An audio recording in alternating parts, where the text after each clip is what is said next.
Hey, this is my first toy review. Probably my last, I don't know. Let's start with Optimus Prime MP-44S. S stands for so fucking expensive. I got this figure from the pre-owned section at Ami, not sponsored, but when I got it, it was basically new. You get a small amount of accessories, a good looking card that is ultimately useless, and a sheet of stickers to complete the toy deco, which I'm not gonna use. You also get instructions for the transformation and this won't fit in frame. Whatever, we're not using it anyway. Starting with the robot mode, I've gotta say, this guy looks really good. I'm usually a sucker for cartoon colors, but the brighter red, the darker blue and particularly the metallic silver, whew! The toy deco has definitely grown on me over time, and the glossy finish makes it pop, so to speak.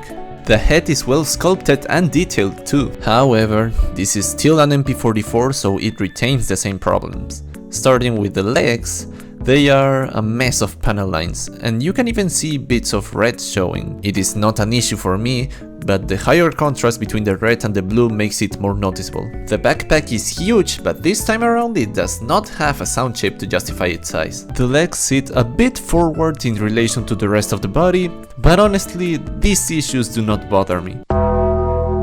Optimus comes with an alternate head that is more round and has blue eyes instead of yellow. I don't like it. Good luck taking it out. The rifle is entirely painted in black. You can use the small tabs to connect the gun to Prime's hand.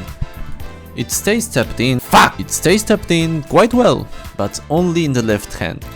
You can also use these two small tabs to connect the gun to the backpack. Looks good. You can also fold the rifle in this specific way and then store it in Optimus' ass. Yup. Looks dumb. If you want to use the Energon axe, you first gotta take off the hand like so, and then connect the axe to this blue hook. You can rotate it however you like. Such an iconic accessory that appeared in just one episode. It's cool. Speaking of iconic, you also get a matrix of leadership. It's made out of die-cast and it's beautifully painted. Taking it out of the chest is not the easiest thing to do, but undeniably looks amazing.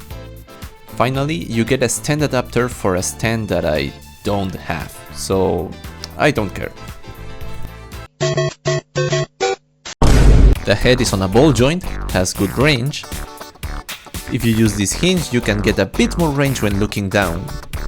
360 ratchet at the shoulder, soft ratchet and friction joint that allow the arm to go up that far, nice butterflies, bicep swivel, too loose, a single friction joint for the elbow, it has gotten a bit loose, wrist swivel, the index finger is on a pin, and the other fingers, including the thumb, are on a hinge. Slight wrist rotation, and a weird waist swivel. You need to engage the up crunch to get the full range, but even then you have to tilt it forward to get 90 degrees, no 360 unfortunately.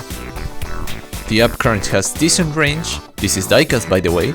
It would be useful if it wasn't for... You have to be joking. You can get more range if you use this transformation joint. It's very nice. Fuck! The legs are on ratchets with excellent range. The right one feels tighter for some reason. Full splits, a thigh swivel with really good sculpting. The silver paint is fragile, be careful. And finally for the most important joint.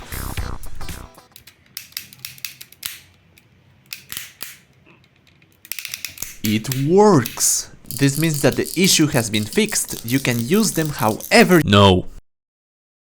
This is actually my second copy because the first one had a problem with... The knee ratchet on that copy suddenly got super stiff.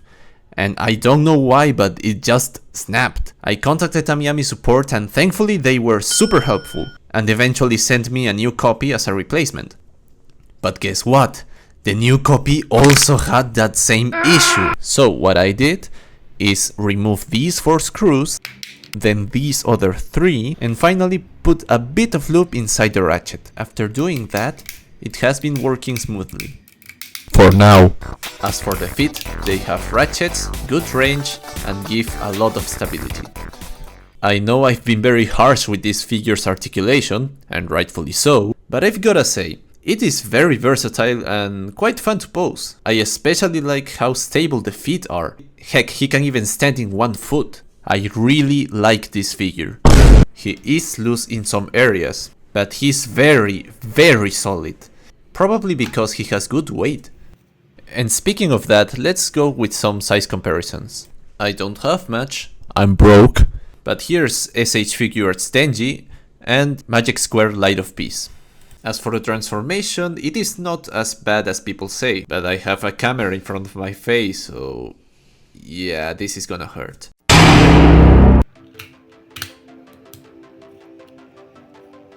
Be careful with this silver stripe, because it could rub against this red piece right here. Just leave a small gap between those pieces to avoid any paint chipping.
Make sure you engage the top ratchet until this blue piece is no longer visible. If you don't do this, things are not gonna line up in track mode. For this panel, first disconnect it at the front, then go to the back and do not pull from this point. Trust me.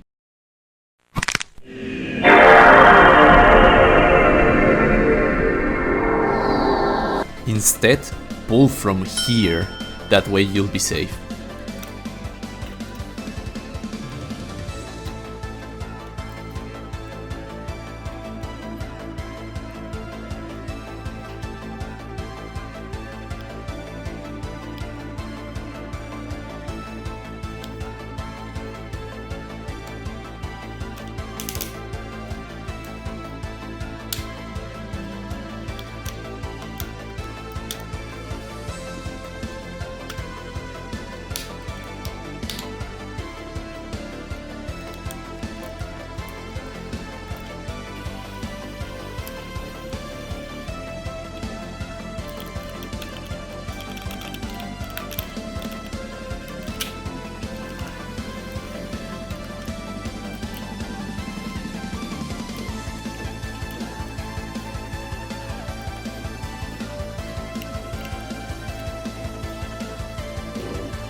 The track mode looks good and feels quite solid. The toy decor really shines in this mode, and I think it looks better than the regular MP-44. Especially that beautiful silver stripe, holy shit! The gas tank in the left side stays together quite nicely.